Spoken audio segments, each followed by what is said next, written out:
Stay with the High Lord. You will be safe.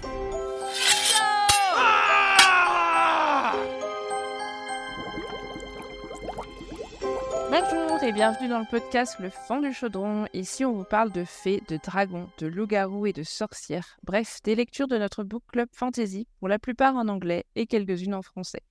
Le principe est simple, un thème, 4 lectrices, 4 questions auxquelles on répond à tour de rôle. Je suis Blandine et je suis accompagnée de Lucie, Claire et Oriane. Claire, c'est notre mastermind, première sur le pont des théories alambiquées, étayées, élaborées.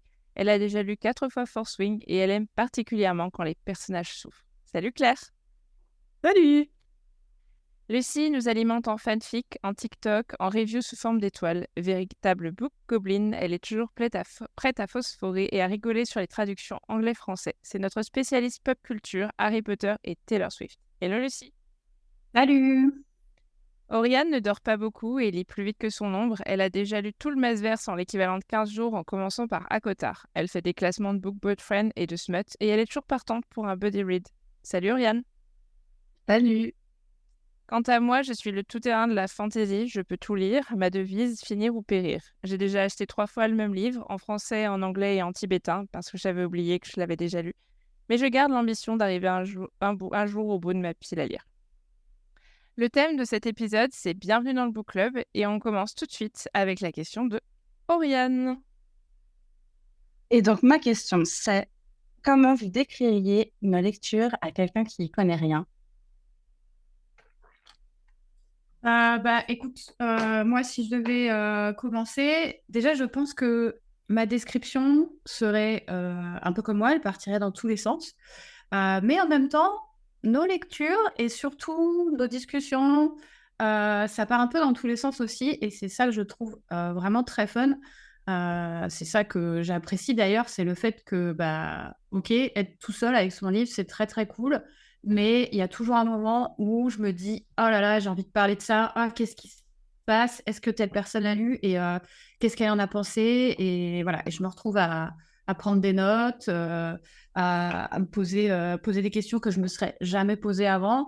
Et ça, c'est tout l'avantage qui est apporté par le fait de lire en groupe.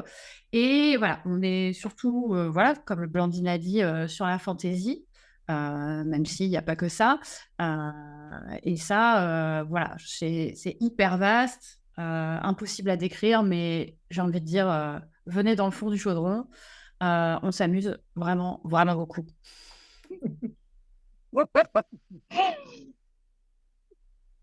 Et toi Claire, comment tu décrirais ça? Grande question. En général, quand on me demande ce que je lis, je réponds de la fantaisie en partant du principe que mon interlocuteur va s'imaginer que je lis Le Seigneur des Anneaux. Et après, je m'adapte à qui j'ai en face de moi. Donc la dernière fois qu'on m'a posé la question, par exemple, c'était ma coiffeuse qui me demandait ce que j'étais en train de lire. Et comme elle venait de me dire qu'elle était allée voir Dune au cinéma, mais on avait aussi parlé de la version de Lynch, je me suis dit, ça va, c'est une bonne cliente, je vais pouvoir un peu plus entrer dans le fond du propos. Et en général, quand je développe, ça devient, ça parle. Souvent, ce sont des héroïnes badass qui doivent se battre contre des monstres ou des hommes, voire les deux, dans un monde réel. Et là... Des âmes qui sont des monstres. Et là, je vois tout de suite si j'ai réussi à accrocher mon interlocuteur ou pas. Donc voilà, j'ai un peu deux versions. Moi, ça dépend vachement à qui je dois décrire, en fait. Est-ce que c'est ma mère? Est-ce que Ouais, c'est c'est ça. une pote? Est-ce que c'est une femme? Est-ce que c'est un homme? Parce que, bien évidemment, je ne vais pas décrire la même chose sur mes lectures si c'est un homme ou si c'est une meuf, en fait. Enfin, c'est juste, voilà. En général, je rentre pas trop dans les sous-genres. Je dis que je lis de la fantasy. Et si vraiment et je vais pas dire, par exemple, que je lis de la romantasy ou de la high fantasy ou etc. Parce que... Justement, je pense que c'est intéressant ce que tu dis tout de suite. C'est vrai qu'on se dit, si je parle à ma mère, je ne le dis pas du tout de la même façon. Et je pense que ça serait un truc assez intéressant, peut-être pour plus tard. C'est sur le prochain buddy read ou quelque chose, le livre qu'on est en train de lire, si on devait le décrire à notre mère, à notre mec, à notre pote ou à notre coiffeuse, quelles seraient les différentes versions? Mais c'est ça. Ça serait un excellent Thème épisode de podcast. Ok.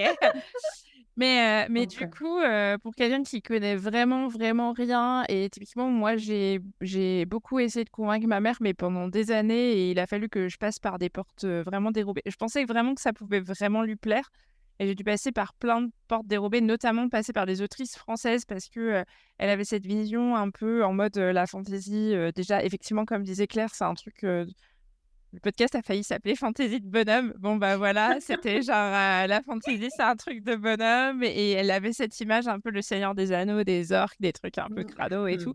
Et surtout, un de ces trucs qui la rebutait, c'était ouais, j'ai essayé et franchement, c'est pas possible. Ils ont tous des noms pas possibles à rallonge avec des grecs au milieu et des x au milieu. Et c'était genre pas possible pour elle. Trop de voyelles. Et voilà, donc j'ai dû passer par des autrices françaises pour pouvoir après la faire passer sur d'autres trucs. Mais je me souviens que je lui avais décrit ça comme comme un film. Et pour moi, c'est vraiment ça, la fantaisie. C'est comme un film, mais sous forme de livre. Et donc, c'est encore plus riche et plus profond et plus complet qu'un film. Mais sinon, il y a tous les ingrédients d'un film blockbuster, mais dans un bouquin. C'est-à-dire que c'est un roman d'aventure avec des elfes. Alors, on va pas rentrer dans le débat des fées, paées, elfes, etc. Parce que pour les gens dans leur imaginaire, les fées, c'est la fée Clochette, et voilà. Et donc, du coup, c'est pas possible. Mais on va dire, il y a des créatures surnaturelles, il y a de la magie, il y a de l'amitié, il y a bien évidemment de l'amour, il y a des épreuves. Enfin, c'est des romans d'aventure. Enfin, chaque bouquin qu'on lit actuellement, c'est des romans où il y a vraiment de l'aventure. Et donc, en fait, moi, je le décris vraiment, genre, souvent, c'est comme un film, mais sous forme de livre. Et donc, du coup, ça devient une expérience qui est un peu transcendante sur ça. C'est non seulement, c'est beaucoup plus riche et plus complet, et en plus, tu te crées l'image que tu veux dans ta tête. Ça, c'est... c'est marrant parce que du coup, ça me permet un peu de rebondir sur ce truc-là, mais j'ai des copines qui m'ont demandé il n'y a pas longtemps ce que ça m'apportait de lire ça. En fait, là où je te rejoins complètement, c'est que je trouve que ce qu'on lit, c'est du grand divertissement. Tu vois, genre, c'est un film avec genre nos limites sur le budget d'effets spéciaux. Tu vois, il y a C'est vraiment ce côté. blockbuster. Budget illimité. Exactement, c'est un peu ça. Après, je pense que là où je suis peut-être un peu différente de vous, c'est que moi, j'assume à fond que de lire de la fantasy, mais genre de la romantasy, j'assume à fond le côté littérature de genre, tu vois. Le fait que c'est un peu toujours les mêmes trucs qui reviennent. Tu changes un petit peu le monde, tu changes un peu les personnages, mais grosso modo, tu te retrouves toujours un petit peu dans les mêmes trucs et c'est souvent des variations autour d'un même truc. Et je crois que je suis assez à l'aise avec ça, même si je pense que c'est assez tardif que j'ai réussi à faire la paix avec le fait que c'est pas de la grande littérature ou de la fantasy de bonhomme. Après, je trouve qu'il y a quand même un point commun à la plupart de nos lectures. Alors, je ne sais pas comment c'est chez vous, mais genre, moi, je pense que je suis quand même sur quelque chose de l'ordre de 95% de livres écrits par des meufs. Complètement. Moi, cette année, je suis à 100% pour l'instant. Ouais, moi aussi. Je crois que je suis à 100% aussi. Ouais. Ouais, j'ai regardé mon tracker et c'est full que des meufs ou des non-binaires et voilà.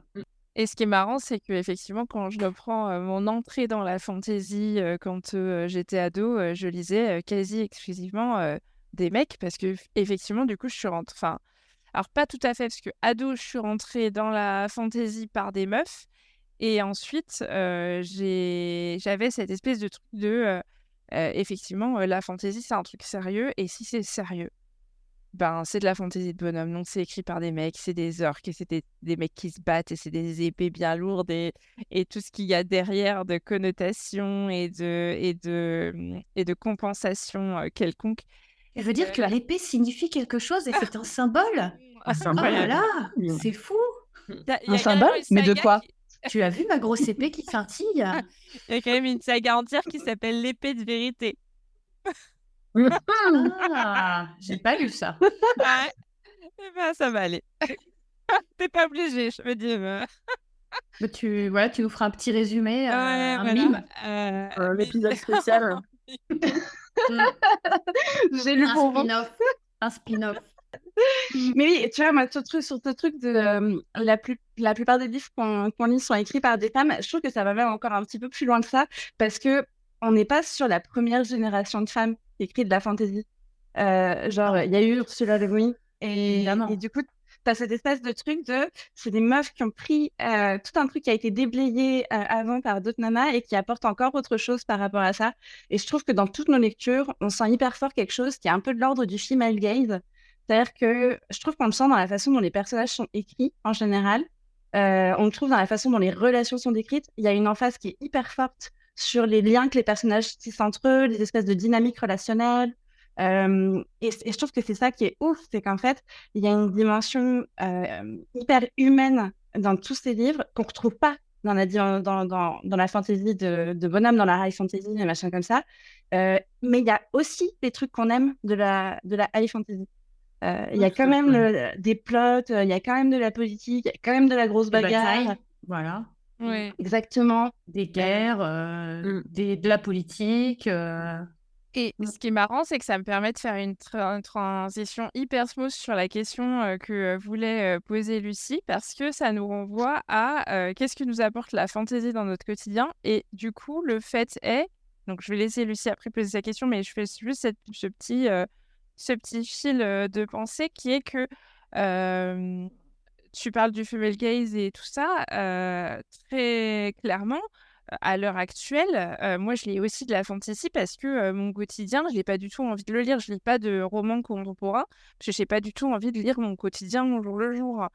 Et du coup, le fait d'avoir des femmes qui écrivent sur des histoires et du quotidien qui est différent du mien, c'est hyper important pour moi parce qu'elles m'ont comprise. Je vous ai compris. Je me sens comprise. Je me sens compris, je me sens vue, tu vois. Bah, du coup, moi, ma question, c'est vraiment qu'est-ce que la lecture de la fantasy vous apporte d'un point de vue personnel et l'influence que ça a sur votre vie et votre quotidien, que ça soit des conséquences, on va dire, des influences directes ou indirectes, évidemment, par rapport au temps passé, mais aussi par rapport à la réflexion sur la vie de tous les jours et comment on se voit sur la représentation, etc. Alors moi, je peux déjà apporter un premier élément de réponse qui n'est pas par rapport à ce que ça me rapporte, mais je suis extrêmement claire sur ce que ça me retire, à savoir des heures de sommeil. Don't we all? Ouais, mais je crois que c'est toi la plus impactée. c'est Ouais, t'es clairement, enfin, t'es à un niveau de... Alors après, moi, ça m'en retire, mais plutôt sur le matin. Mais comme je dors pas le matin, c'est pas très, très grave. Mais effectivement, quand je suis réveillée à 4 heures du mat, je bouquine. Bah, c'est ça, c'est que ça devient un réflexe. Et ça, c'est la lecture en général. Enfin, mais il y a ce côté où j'aimerais bien rebondir sur ce que tu disais, Blandine, par rapport au quotidien.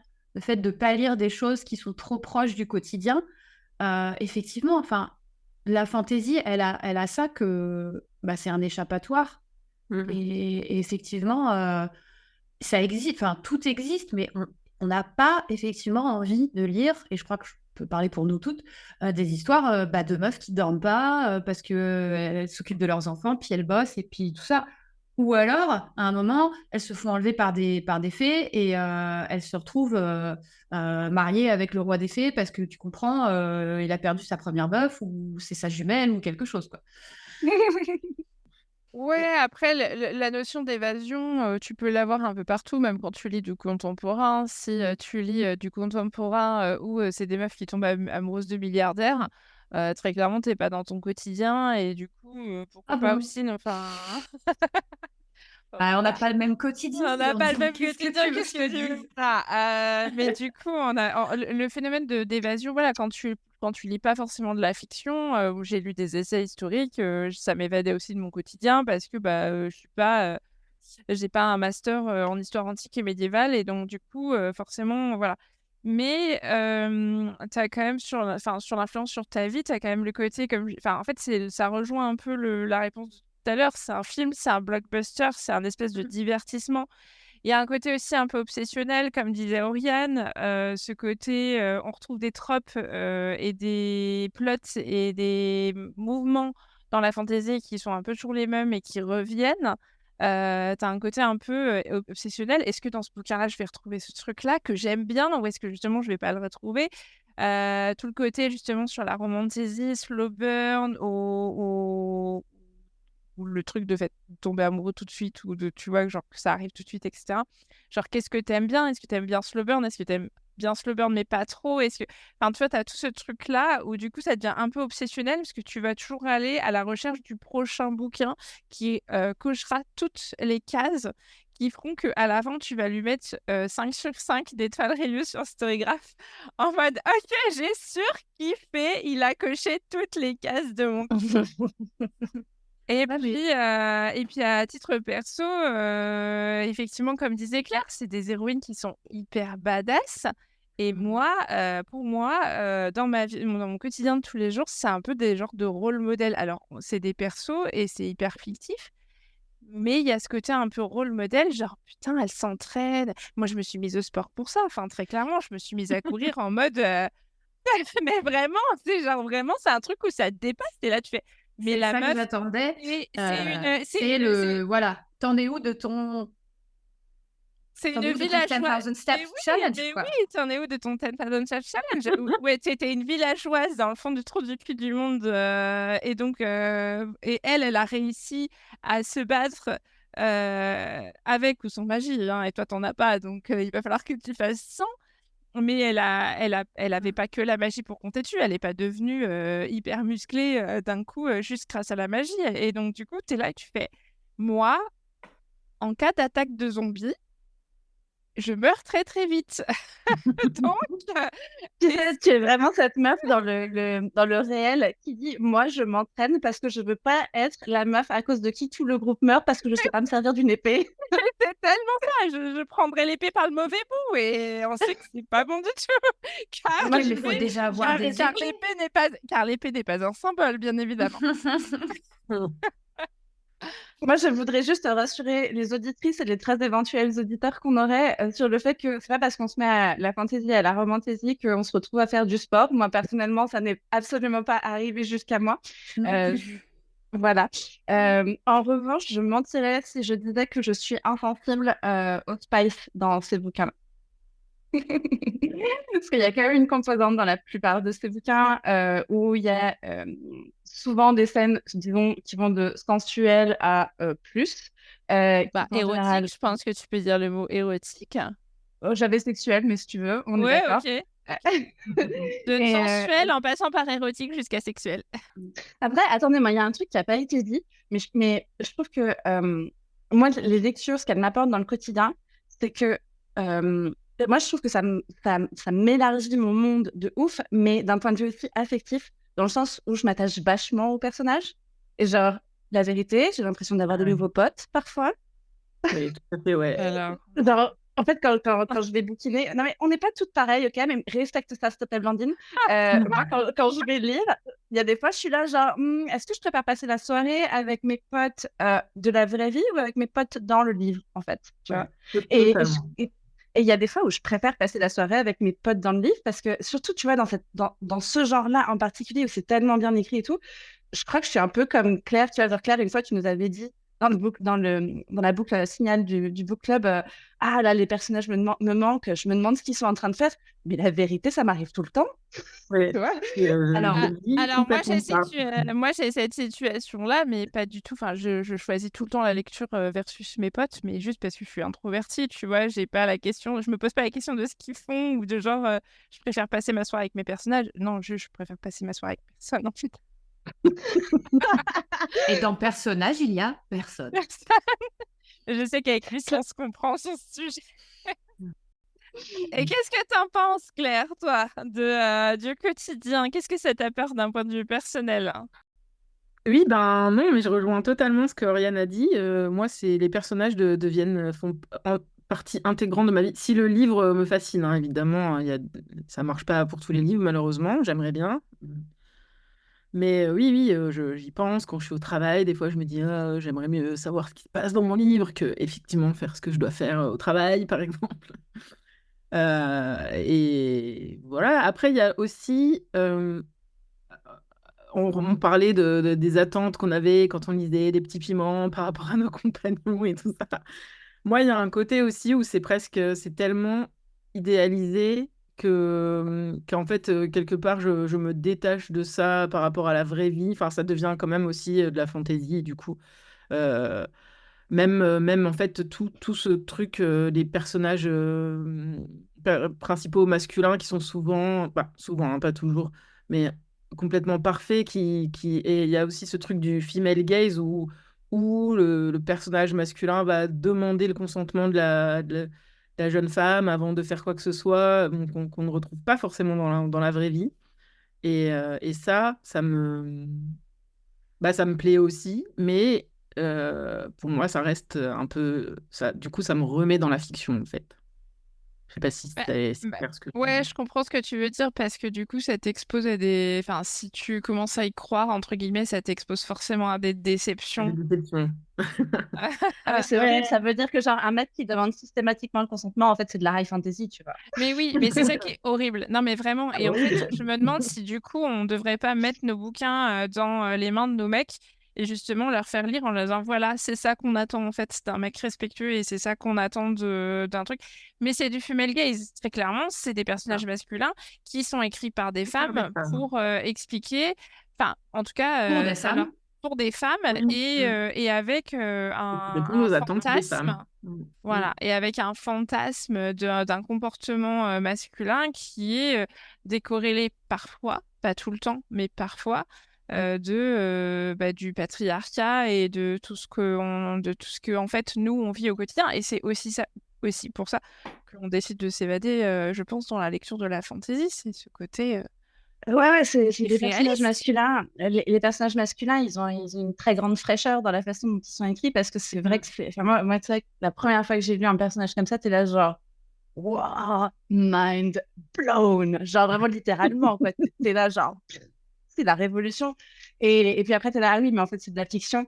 Mais c'est exactement comme ça. Enfin, je trouve ça incroyablement frais en fait d'avoir ces espèces de représentations masculines, même idéalisées, même fictives, même tout ce que tu veux, parce que ça contraste tellement avec tout ce que j'ai lu moi jusqu'à la fin de mon adolescence, où en fait c'était quand même du male gaze à plein de tubes. Et en fait, même quand tu étais sur des trucs qui étaient écrits par des femmes, il y avait encore tellement de sexisme internalisé que hyper souvent, même les héroïnes, tu sentais le sexisme internalisé et la misogynie internalisée et tout. Et du coup, c'était quand même pas des lectures de ouf, tu vois. Genre, même Hermione, elle a pas de pote meuf, quoi, s'il te plaît. Ses potes, c'est Harry et Ron, et c'est tout.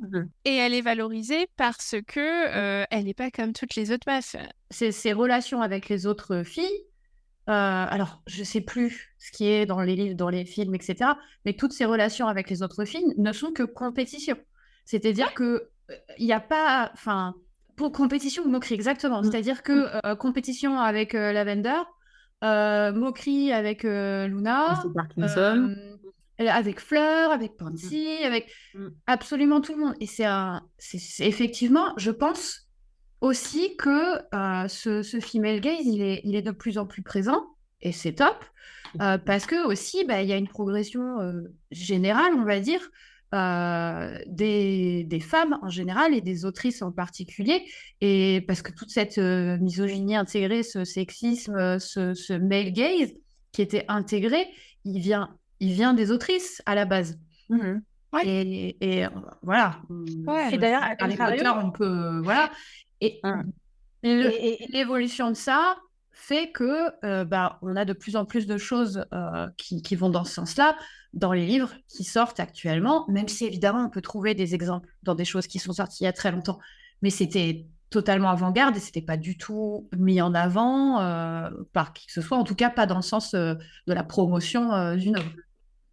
complètement, et c'est pour aller complètement dans le sens de ce que tu dis.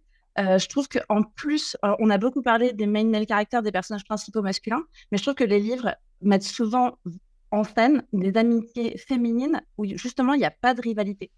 Et il y a énormément de Carrément. sororité, énormément d'entraide. Elles s'aident à monter les unes aux autres. D'encouragement. Alors, je ouais. sais que vous n'avez pas toutes terminé Throne of Glass ici, mais dans Throne of Glass, c'est vraiment à ce niveau-là, c'est hyper poussé, hyper développé, et c'est incroyable. Et moi, je trouve ça vraiment, c'est tellement agréable à lire, en fait. Mais moi qui ai lu que les 2 premiers, pour l'instant, effectivement, il y a déjà, même dans le tout premier, il y a Ouais, une on en voit quand amitié même. qui se développe encore plus dans le deuxième, avec une autre femme. Et en gros, ces bouquins-là, ils passent le test Bechdel, quoi. Il y a des situations de conversation de 2 personnages féminins dont on connaît le nom. Bon, c'est un bouquin, donc forcément, c'est plus facile que dans un film, mais qui parlent d'autre chose que d'un mec. Et d'un mec, ouais. Et, et ça, c'est... Parfois, je m'arrête et je me dis, OK, là, je suis en train de lire quelque chose qu'il y a 10 ans, on aurait eu du mal à trouver, en particulier dans des choses qui ont été traduites en français. Parce qu'évidemment, ça Parce filtre que c'était encore peut-être plus. perdu dans la traduction aussi, Ouais. ouais.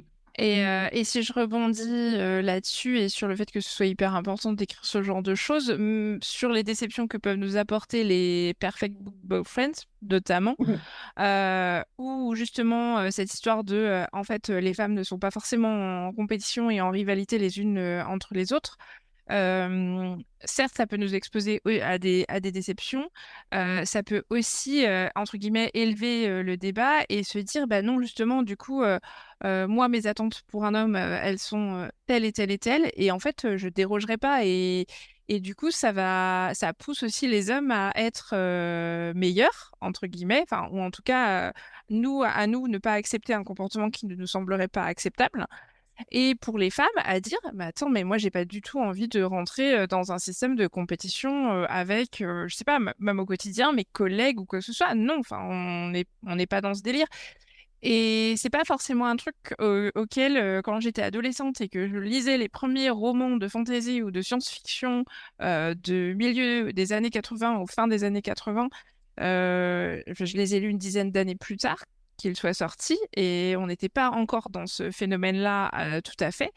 Et, et j'agissais en fonction aussi de mes lectures et donc j'étais forcément dans un système où je rentrais en compétition parce que bah, j'étais pas comme les autres, comme les héroïnes n'étaient pas comme les autres en fait. Donc ça fait du bien effectivement d'avoir ce genre de lecture où encore une fois, on montre un rôle modèle et pas qu'un rôle modèle, mais un relationship modèle. Et Je suis d'accord. Et en même temps, moi, je trouve qu'il y a quand même aussi vraiment une limite dans le sens où, tout en adorant absolument ces lectures, je trouve que les autrices, on sent aussi qu'elles sont le produit de leur époque, et que, par exemple, dans les modèles des personnages masculins, tu retrouves quand même un peu toujours le même type. Et vraiment, on n'en est pas encore rendu au stade où on va avoir un personnage principal masculin, love interest, etc., qui n'est pas dans les standards de beauté de maintenant. On est quand même dans un truc qui est hyper fantasmé et ce fantasme, il reste hyper situé. Il y a aussi, je pense qu'il y aurait aussi plein de choses à dire sur la représentation de la diversité. Ça a plein de qualités sur la représentation. Il y a souvent une attention particulière portée aux personnages de couleur, au fait qu'il y ait des personnages qui... Mais quand même, ou même par rapport à l'orientation sexuelle, où il y a souvent de la diversité qui est présente, mais c'est quand même assez rare que ça reste les personnages principaux, parce que ça reste des objets de pop culture.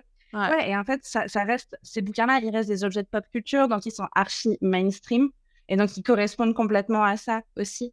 D'une certaine manière. Pour l'instant, j'attends toujours d'avoir un male main character qui soit pas super baraque type Thibaut InShape et une gueule d'ange brun et une gueule d'ange. Non, mais Henri Cavill, enfin, je suis désolée, mais c'est ça, je veux dire, tous les male main characters, c'est Henri Cavill. Et en vrai, dans la vraie vie, c'est pas forcément...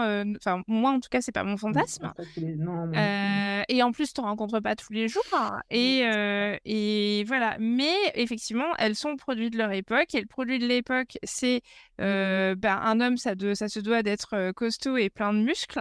Et donc, du coup, je vais faire un homme costaud. Enfin, je vais faire en tant que personnage un homme costaud et plein de muscles. Et qui réussit cette équation extraordinaire d'être terriblement protecteur et territorial, tout en laissant à l'héroïne tout son espace pour prendre ses propres décisions pour elle-même. Et il lit aussi beaucoup de livres et même parfois il écrit des poèmes. Et on sait quel poème. Je fais une petite aparté sur aussi, toujours sur les attentes et tout ça, et le fait que ce soit écrit par des femmes. On le sent beaucoup aussi dans les scènes de sexe que c'est écrit par les femmes, parce que du coup, c'est vraiment des scènes de sexe qui sont attendues par les femmes, où c'est vraiment presque du fan service à la fin sur ce que nous on attend au lit et Elle comment on veut chapitre être traité, etc. Ouais, voilà. Claire, tu nous parles des attentes et tu as une question sur nos attentes à nous. Oui, c'est ça. Alors, moi, comme souvent dans la fantasy, on parle quand même de séries, de plusieurs romans. Je voulais savoir quelles étaient vos attentes quand vous lisez une série. Euh, Est-ce que c'est la constance dans l'intrigue ou retrouver les personnages que vous avez laissés dans un autre tome, le recoupement dans l'intrigue sur plusieurs tomes? Voilà. Moi, je crois que ce qui me tient vraiment dans une série, c'est euh, déjà, j'ai vraiment besoin que les personnages soient lovables. J'ai un mal fou à lire des histoires sur, au long cours où j'aime pas les personnages, ou en tout cas une bonne partie des personnages principaux, ceux dont on suit des plotlines, etc. Donc, j'ai vraiment besoin de ça. Et j'ai besoin que ces personnages ils bougent. Genre, moi, ce qui me fait kiffer, c'est l'arc du personnage. Genre, euh, où il va et pourquoi ça prend toute une série de l'emmener de ce point-là à whatever le point qu'il va atteindre et au bout de X tomes. Tu vois, genre, je crois que moi, vraiment, c'est ce truc-là. Et typiquement dans Throne of Glass, t'as des personnages, ils ont un arc, mais mon Dieu, c'est délicieux, c'est génial, c'est incroyable, quoi. Oui, mais là, tu Et, parles bien de pas où est-ce qu'ils vont géographiquement, mais leur non, évolution non, personnelle. exactement. Leur arc Mm. en tant que personnage, dans leur personnalité, comment ils bougent en tant qu'être humain, etc. Et après, tu as un autre truc qui est hyper spécifique à ce genre-là.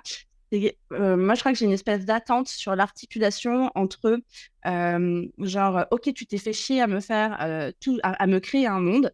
Donc, tu as fait un world building, tu m'as inventé un monde avec des règles qui sont pas les mêmes que les miennes, etc.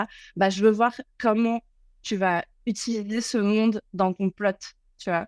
Et c'est ça que j'attends dans la série, c'est que la série, elle soit au fur et à mesure des tomes cohérente par rapport à ce qui a été expliqué. Et j'ai un peu de mal avec quand les auteurs ou les autrices, bon, surtout les autrices du coup, ont ce truc, tu vois, de rajouter des règles comme ça, pof, parce que là, ça nous arrange, ça va nous permettre de faire un autre rebondissement, patati. Donc, je comprends le truc et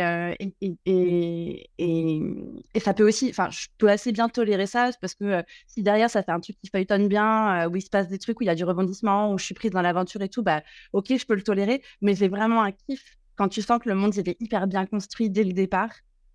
Et que le plot, il vient avec et il va exploiter un peu tous les trucs avec assez de délai pour que tu sois juste assez surprise à chaque fois de comment c'est réexploité et re-emmené, etc. Et moi, c'est vraiment cette espèce de kiff-là dans la qualité de l'intrigue liée au monde créé que je trouve génial dans une série.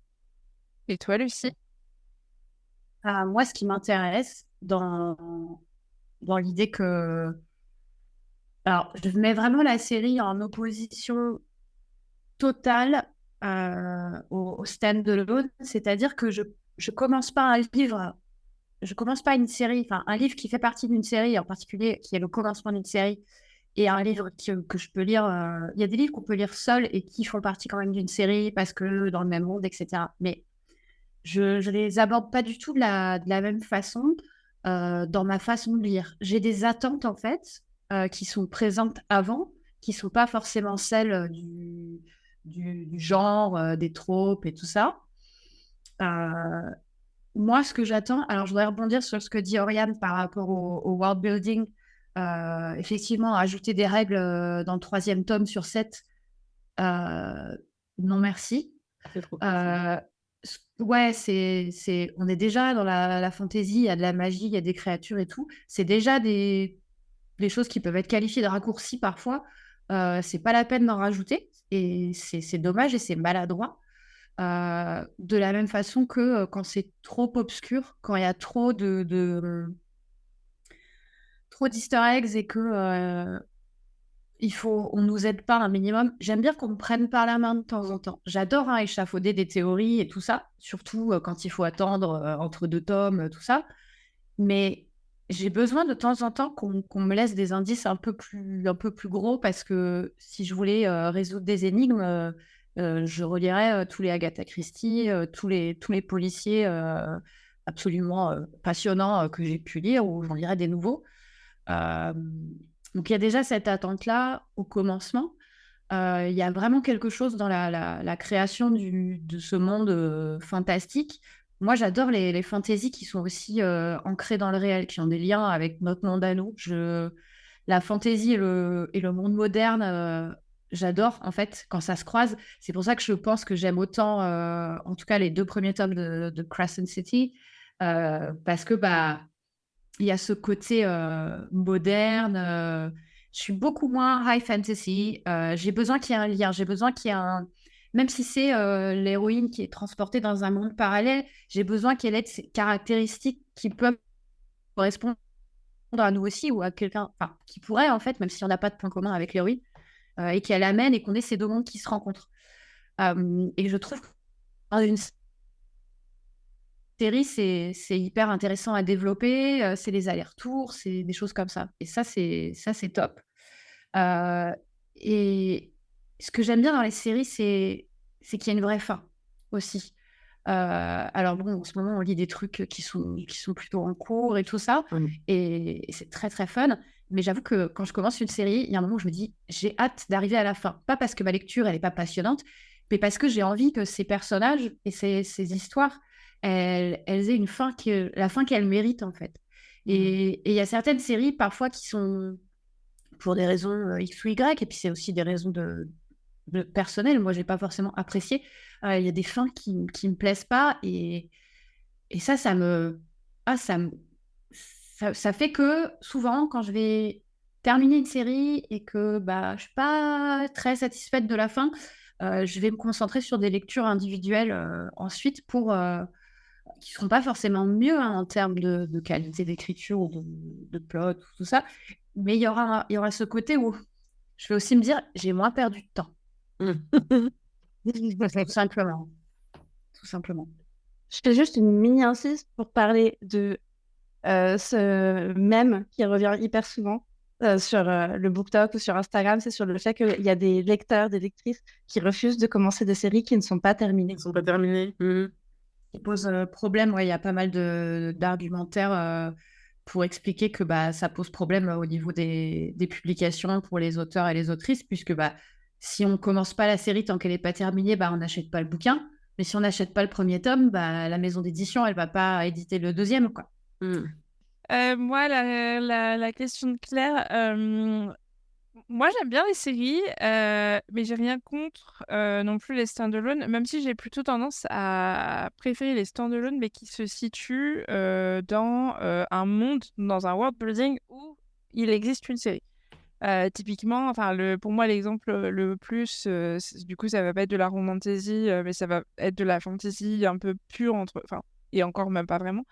Mais ça va être Pratchett avec son Discworld, où très clairement, le mec, il a construit un monde qui est le Discworld, qui est tout un univers, qui est hyper cohérent, qui est hyper bien amené, et où vraiment, justement, il change pas les règles au bout du 3e tome parce que ça l'arrange, mais où à chaque fois, dans ce monde, il va y avoir des stand-alone et juste une seule aventure. Ça, moi, j'aime beaucoup. Et après, sur les séries de fantasy en elles-mêmes, moi, ce que je veux, c'est un plot complet qui est cohérent sur plusieurs tomes. Je veux un développement des personnages, comme disait Oriane, avec le développement de leurs relations et de leurs intra-relations et leur développement de leur caractère vraiment en tant que perso, et le développement de leurs relations, mais pas que des relations amoureuses, bien évidemment, aussi les liens d'amitié, des fois des changements, des glissements sur des figures paternelles qui deviennent compliquées, etc. Et voilà, et du coup, dedans, en fait, je veux retrouver, que ce soit sur du standalone à l'intérieur d'un world building ou sur une série, je veux vraiment retrouver une richesse de monde, de la politique, de sa faune, de sa flore, voilà. L'idée, c'est vraiment d'avoir comme un microcosme que j'aime et où j'ai l'impression, Et c'est pour ça que moi, ça me dérange pas de commencer des séries et de pas avoir les tomes suivants. Ça m'arrive même de lire un tome ou 2 tomes en sachant que le troisième, il est déjà paru, mais je vais pas lire le troisième tout de suite. Je vais laisser passer quelques mois alors qu'il est paru et que je pourrais enchaîner. Mais en vrai, j'ai pas spécialement envie d'enchaîner. Et là, je sais qu'Oriane, toi, tu n'es pas d'accord, ou en tout cas, tu n'es pas capable de faire ça. Je le sais, puisque toi, Capable est t'enchaînes le 5 moment. tomes, 7 tomes d'un coup d'affilée, tu te tapes 35 000 pages en 5 jours. Voilà, moi, en fait, c'est comme rentrer chez moi et réenfiler des pantoufles qui sont hyper confortables, en fait. Donc, parfois, je vais me faire un petit palette cleanser entre le tome 2 et le tome 3 ou entre le tome 3 et le tome 4. Juste pour me dire, ok, je vais pas avoir la fin de suite et tout ça, mais je serai contente de les retrouver dans 15 jours quand je vais m'y remettre, en fait. Je précise que j'ai quand même dû faire une pause d'entre nos places. Oui, parce qu'il fallait que tu pleures un coup. Non, j'avais vraiment besoin de faire une pause. Alors oui, ben moi, contre toute attente, je suis évidemment fan des recoupements, des plot twists à répétition, des choses qu'on retrouve, qu'on a à peine survolées dans le tome 1, qu'on retrouve dans le tome 4. Genre, on les avait presque oubliés, mais tout d'un coup, là, tu comprends, tout prend sens. Je suis vraiment fan de ça quand je lis une série. J'ai envie que le world building il soit bien réfléchi dès le début. Et pas, ouais, voilà, typiquement, j'invente des nouvelles règles au tome 3 parce que ça m'arrange et que j'y avais pas pensé avant, ça me surénerve. Parce que souvent aussi, les auteurs, les autrices, quand ils écrivent leur tome 1, ils ont souvent l'idée d'un monde plus large. Et bon, après, c'est à voir si leur tome 1 fonctionne, si l'éditeur va bien vouloir en faire paraître d'autres, etc. Mais, euh, mais bon, en général, quand même, je pense qu'ils le savent dans leur tête. Et donc, je veux qu'on retrouve ça. Euh, et par contre, ce que je déteste dans les séries, c'est quand on répète des choses genre, oui, parce que ceci, dans le tome 1, on l'a expliqué, mais on le réexplique dans le tome 2 ou dans le tome 3, au cas où vous auriez oublié. Ah oui, non, mais ça, c'est le début de de tous les tomes suivants. C'est un espèce de previously on, mais qui est parfois tellement mal amené. Genre, et surtout quand tu fais comme Oriane, quand tu enchaînes les tomes, ça doit être tellement horrible à vivre. Parce que autant parfois c'est super bien amené et c'est bien goupillé. Autant il y a des fois où c'est vraiment genre tu sens que la meuf elle a pris ses petits panneaux en mode hey, il s'est passé ça.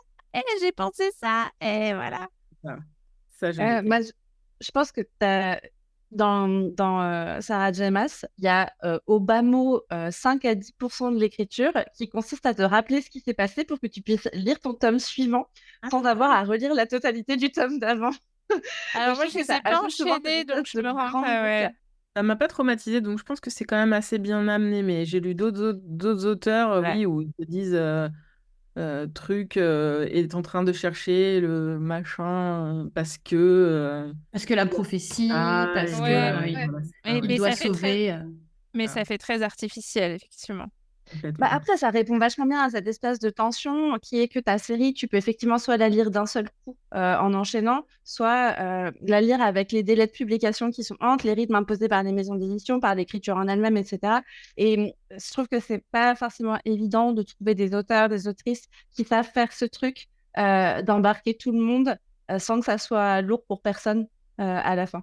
Mm. Et je pense que c'est pas spécialement évident non plus quand moi j'avais lu le témoignage d'une autrice qui disait qu'elle avait écrit un tome un peu d'un seul coup et genre c'était 600 pages et en fait sur les conseils de ses bêta lectrices et de ses bêta lecteurs elle a décidé de le scinder en deux et donc du coup c'est plus devenu un seul tome, c'est qu'elle avait écrit d'une façon continue et donc cohérente. Et finalement, sur les conseils, elle a décidé de le scinder et donc elle a publié un tome 1 et un tome 2. Et du coup, elle a dû revenir sur cette scission et donc sur le début de son tome 2 qui en fait faisait partie complètement intégrante de son tome. Et elle a dû artificiellement rajouter des choses justement pour expliquer ce qui s'était passé dans le tome 1, etc. parce que à la base, tout son plot et tout n'avait pas été construit. Je pense que c'est ça aussi la différence qui est très très importante, c'est est-ce que tu construis ta série comme tu sais qu'il va y avoir un tome 1, un tome 2, un tome 3, un tome 4, et un peu comme fait Rebecca Yarros en mode les gars, The Empyrean, c'est pas 2 tomes, c'est 5 tomes et je le sais déjà. Et Attends, dès le attends, début ça du devait premier être 3. Non, ça devait être Oui, 3 et c'est non, mais passé à d'accord, 5. ça devait être 3 et c'est passé à 5 parce que Mais arrivé c'est une question de au coupe, début. en fait. Voilà, Ouais. mais du coup, en vrai, dès le début, elle avait son truc.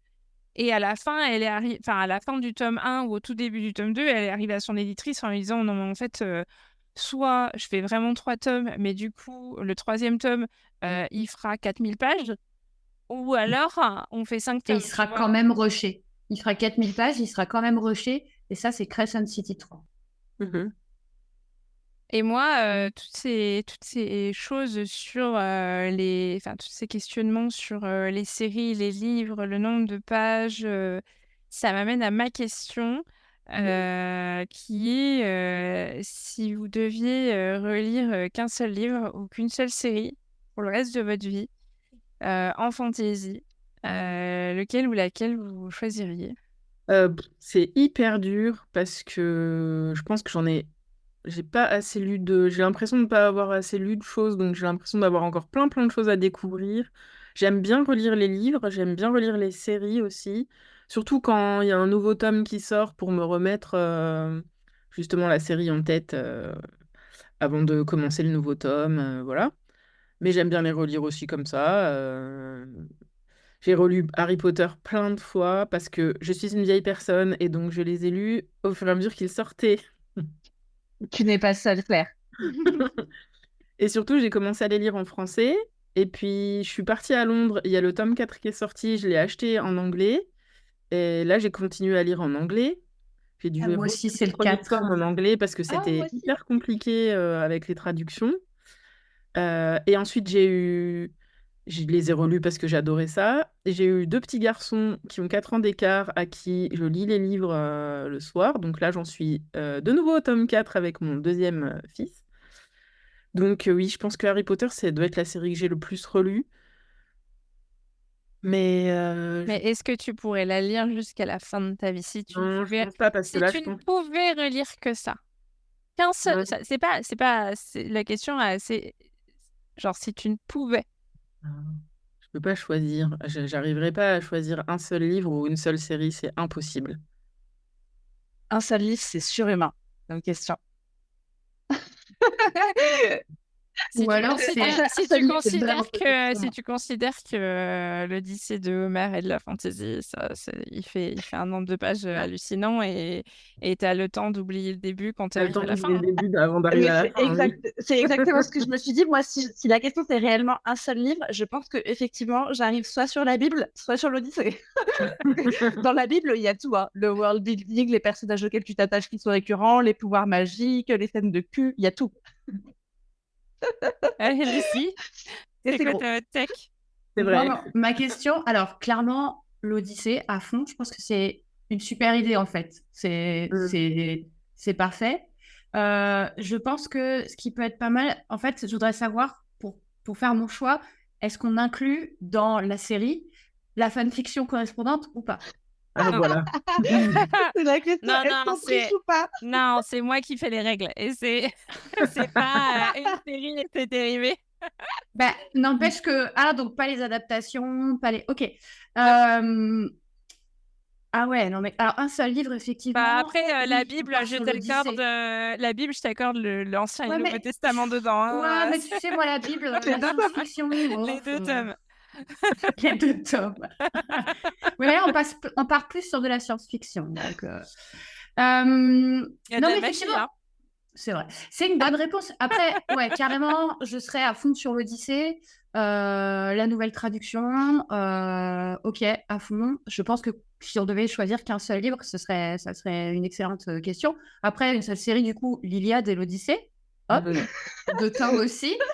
Euh, Après, Excusez-moi, si on reste dans quelque chose de lu récemment, tout ça, c'est hyper complexe. est-ce que ça peut être un truc que j'ai toujours pas commencé et qui a 36 tomes et...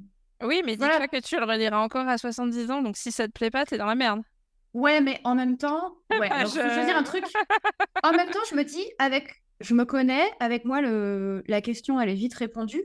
Comme j'oublie relativement rapidement. C'est exactement ce que j'allais penser. T'es tellement Voilà. doré, C'est-à-dire le poisson que- rouge. Oh là là, Mais n'importe. Lucie, elle a lu tout Sarah J. Maas, mais elle a pas lu encore, sauf Throne of Glass. Ah bah allez, je vais enfin m'y mettre. Et au bout de 10 pages, mais je l'ai déjà lu en fait. Oui, mais Et c'est là, je comme vais moi. vérifier sur Storygraph. Oui, vous l'avez lu en 2020, vous avez mis 3 étoiles. Ah. Et le deuxième aussi, pareil.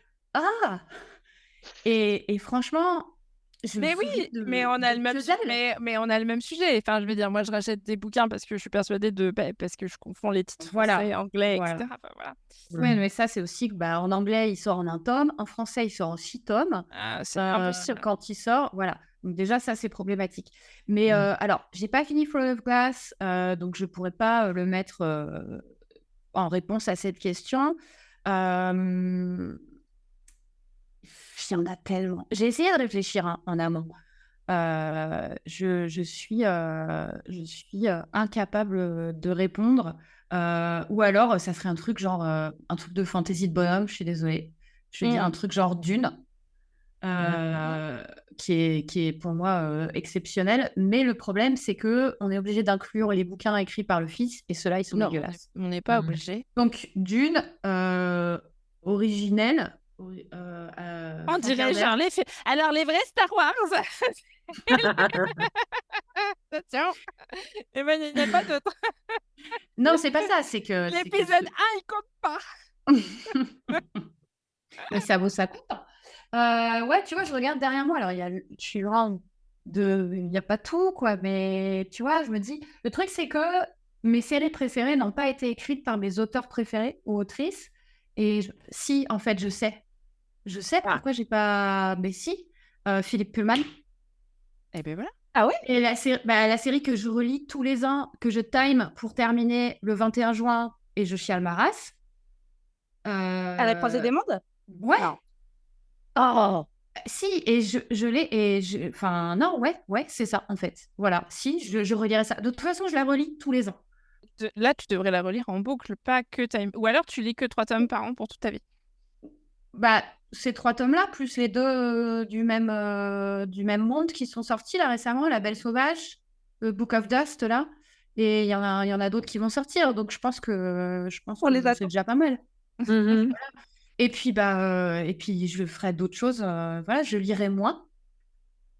Parce que tu dis en boucle, mais il y a des... Ah bah, tu liras moins et chose. tu tricoteras plus. Qu'est-ce que tu veux que je te Voilà, dise et je ferai de la reliure, et puis... Voilà. Et puis, De la reliure sur des livres que du coup, tu n'auras pas le droit de lire. Voilà. Ouais, mais voilà. Mais Et c'est des pas grave, je ferai des carnets, des des t-shirts. Donc ouais, non, je pense que je partirais sur un truc en fait assez que je pourrais partager, que j'ai déjà partagé avec ma fille. Et puis voilà. Et puis ce que je ferais, c'est que le reste du temps, j'irai au cinéma, voir des adaptations. Et je pourrais plus dire, oh mais le livre était mieux. Hein. Du coup, à la question sur le sujet de la série, parce que la question de Blandine. Non, mais c'était un livre ou une série, vous essayez de gruger. Alors, dans ce cas, moi, je prends la série. Dans ce cas, je prends la série. Je vous laisse l'Odyssée, je vous laisse l'Iliade, je vous laisse la Bible. Il y a pas de problème, je prends la série. J'ai longuement réfléchi, c'est-à-dire au moins 9 minutes. Et ma conclusion, c'est je prends le Disque Monde.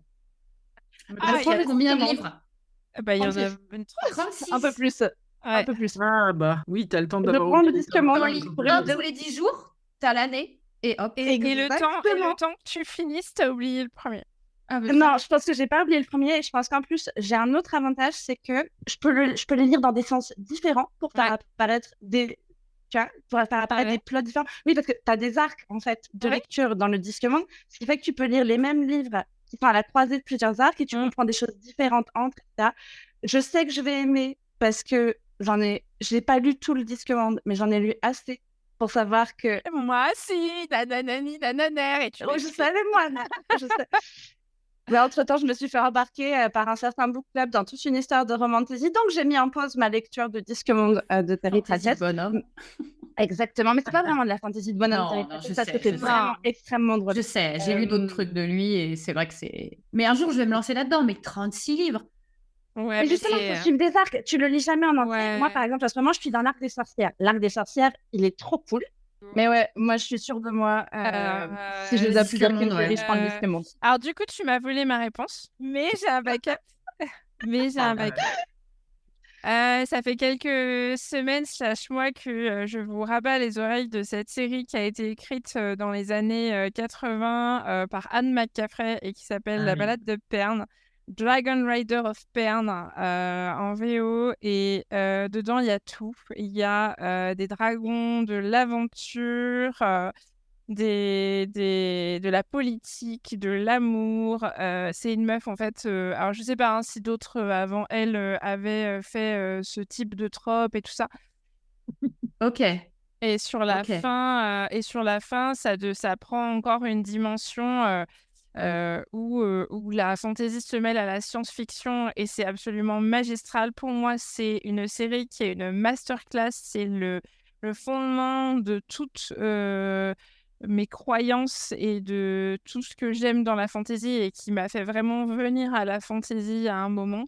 Enfin, en tout cas, quand j'étais adolescente, j'ai commencé par d'autres autrices, mais c'est elle où ça m'a vraiment fait découler et où je me suis dit, c'est ça que je veux lire pour le reste de ma vie. Pas que, mais en tout cas, c'est ça que je veux lire. Et il y a genre 17 bouquins. Alors, je suis en train de regarder, il y en a 22. Là, c'est depuis 1967, quoi. Ouais, depuis 1967. Waouh. Et voilà, et vraiment, du coup, quand tu arrives au bout du 22e, tu peux recommencer le premier. Tu te rappelleras sans doute pas de tout, mais tu te rappelleras de certains trucs. Mais du coup, ça t'ouvre le fait de connaître la fin, entre guillemets, ça t'ouvre des perspectives de dingue quand tu fais une deuxième relecture des premiers. Moi, je les relis pas tous les ans parce que c'est quand même 20 bouquins et que voilà. Mais on va dire que une fois tous les 5 ans, je me relis la série entière. Sachant qu'elle a fait d'autres bouquins, hein. Elle a fait La Chanteuse Cristal notamment qui est... Et alors en plus, tout ça, moi, je l'ai lu en français à l'époque parce que j'avais une quinzaine d'années. Et je lis pas en anglais depuis très très longtemps. Ça fait vraiment, on va dire, 2-3 ans où je me suis vraiment mise à l'anglais. Ce qui fait que du coup, j'ai toujours pas fini Throne of Glass parce qu'après, j'ai du mal à switcher entre les deux. Et très clairement, là, moi, j'ai envie de relire La Balade de Pern en VO complètement de A à Z. Et je pense que ça va m'ouvrir encore une autre dimension à l'œuvre. Voilà. Il y a peu de choses que je relis comme ça. Il y a ça. Il y a toute la série des sorcières méfères de Anne Rice. Que je Ouais, relis c'est bien ça aussi. très, De très toute façon, souvent. Anne Rice, Excellent. ça Anne pourrait Rice, être une c'est super bien. série elle a plusieurs séries et qui pourraient être intéressantes à relire, même s'il y a moins de bouquins. T'aurais dit un auteur ou une autrice à relire jusqu'à la fin des temps, je pense qu'on aurait eu moins de mal à choisir. Ah ouais. Mais c'est une autre Ouais. question. Ouais. Ouais. C'est une autre question, on y Une autre pensera pour fois. un prochain podcast. Oui, et Voilà, du d'ailleurs, coup, on a répondu à toutes les questions. Oui, Claire a raison. On a répondu à toutes les questions. Et donc, l'heure est venue de nous dire au revoir. On n'a pas vraiment de conclusion pour cet épisode, donc promis, la prochaine fois, on y réfléchira. Car c'est pas fini. Le fond du chaudron revient bientôt, avec un deuxième épisode qui sera consacré à Fourth Wing, le tome 1 de la série The Empyrean, écrite par Rebecca Yarros, qui rend le BookTok complètement fou depuis 2023. En attendant, vous pouvez nous retrouver sur Instagram. Suivez le compte Le Fond du Chaudron, tout attaché. Et bien sûr, si vous connaissez quelqu'un qui lit de la fantasy ou de la romantasy, ou si vous voulez convaincre quelqu'un de s'y mettre, partagez-lui cet épisode. Voilà, prenez soin de vous. N'oubliez pas de lire les livres qui sont déjà dans votre pile à lire. Et à bientôt!